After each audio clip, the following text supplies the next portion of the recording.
Welcome to AG Chelsea TV. This is the YouTube channel that will bring Chelsea fans the latest news of the club in our hearts. Don't forget to subscribe and turn on notifications to support me. Caicedo'S agent admits Liverpool transfer would have been more stable than Chelsea. Moises Caicedo'S agent admits Liverpool represented a more stable project than Chelsea and says Jurgen Klopp's personal approach left the midfielder dizzy. The issue of not going to Liverpool instead of Chelsea was also very questioned. The offers were similar in every way. The issue is that due to a question of values and a question of principles and of giving the floor to someone, when Liverpool's offer arrived, Brighton were asked for time so that Chelsea could match it. They did that, they surpassed it, and he ended up at Chelsea because he had given the word to Chelsea and he told them for quite some time. Liverpool appeared very late and with a word given to Chelsea, with everything agreed. It was said that Moises Caicedo himself was already training in a Chelsea camp before officially signing. Let's be clear, he never did anything while he had contact with Brighton. The only thing he did was go to the locker room to pick up everything, and he told them clearly, "I'm not going to play here again." To make it clear. It was the only way to make it clear, because in the end you always talk to a teammate. The teammate goes to the coach or goes to someone from the board and they say, "No, there is a possibility that Moises will stay." Time goes by and that's what we didn't want. So a month later, when he came back from the situation in New York, he was there for the pre-season with Brighton. I travelled there and met with the owner of Brighton and the sporting director, and there between the four of us we talked about something that we later saw a lot of reality. This drastic decision was made because it was the only way to be able to leave. Liverpool were always interested. We always had meetings during those months between January and May, but since May we never heard from them again, and of course we were surprised that suddenly they appeared with something, an offer, that they said that they couldn't do. The first thing we are told is, tomorrow you have to go to Liverpool until you pass a medical examination. Of course, what is our reaction going to be if we have not negotiated? We have not spoken, we have not seen anything since May. The problem was Brighton, but when they tell us tomorrow, you can go to Liverpool, well of course the reaction is fine, but the funny thing is that they didn't tell us. They told us to undergo a medical with Liverpool without having an agreement. Without having said, yes, even the club wrote to Moises, with permission from Brighton, and so on, but our phone conversations were clear at all times. We were clear, as long as Chelsea offered the same conditions that Liverpool could do with Brighton, and as I say they surpassed it, so there was no complaint. It is very complicated. Imagine that Jurgen Klopp is writing to you, that Liverpool is calling you. We are talking about something very big. That is, one of the best teams in the world, just like Chelsea, and with a more established and more stabilized project than what Chelsea have today, which is a very ambitious project with a view to 2-3 years ahead. When Liverpool came and approached in that way, obviously Moises gets dizzy. I get dizzy myself. But Chelsea were by our side at all times asking us to go. They wanted an hour so that we could tell Brighton, so that they could match the offer, and they gave them an hour, and it ended in 2 days of negotiation.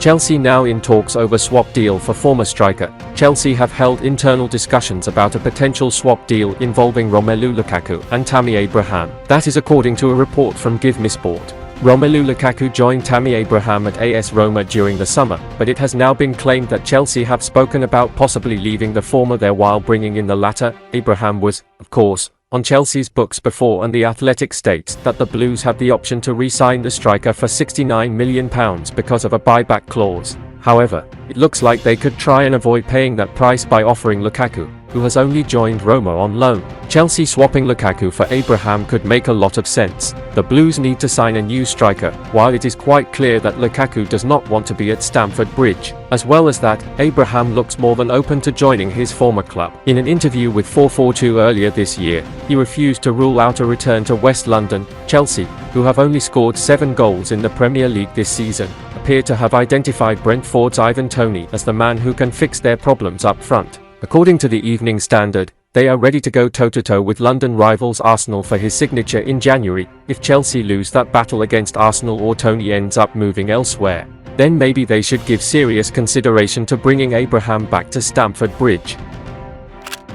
Ashley Cole give Chelsea green light to sign Chilwell replacement. Ashley Cole has already given Chelsea the green light to sign Alphonso Davies from Bayern Munich. The 22-year-old defender has been linked with a move to Stamford Bridge after Ben Chilwell confirmed his latest injury setback on social media earlier this week. Football.London understands that the England international is expected to be sidelined with a hamstring issue until at least mid-December. Chilwell is set to miss a difficult run of fixtures, which sees the Blues lock horns with the likes of Arsenal, Tottenham, Manchester City, Newcastle, Brighton, and Manchester United. I think it is bad news, Mauricio Pochettino said last week on the injury. The doctor told me it is not a good thing. It is a bad injury, but we need to assess in the next few days, and we'll see the period he is going to be out of the squad and the team.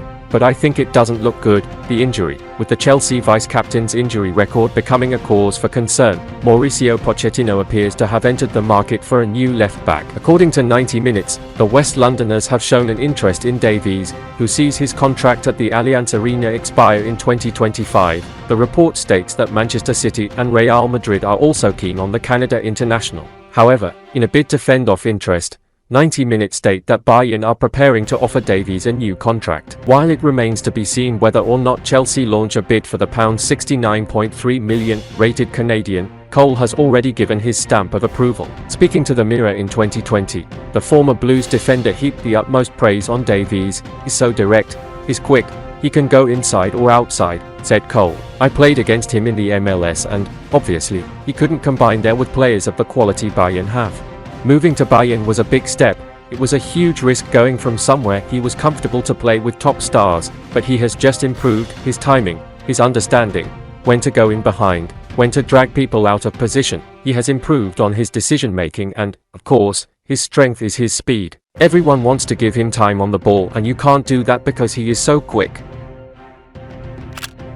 Man United chief joins Todd Boehly at Chelsea. The signing just don't stop for Chelsea after the Premier League giants announced 3 new arrivals at Stamford Bridge. The West London outfit has become a merry-go-round of personnel since American Todd Boehly bought the club for £4.25 billion last year. And that whirlwind approach to recruitment doesn't look likely to end anytime soon after a fresh flurry of new faces were confirmed on Thursday. However, these latest recruits will be restricted to the boardroom as the Blues revealed President of Business Tom Glick has departed after a little more than a year with the team.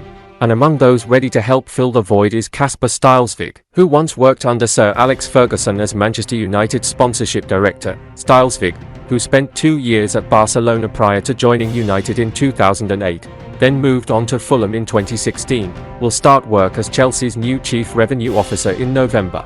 And that job will come with considerable responsibilities considering the West Londoners have splashed more than £1 billion on new signing since Boehly took over the club in May last year. The Dane has spent the past 4.5 years operating that same role at AC Milan, who have escalated their commercial prospects considerably during his tenure.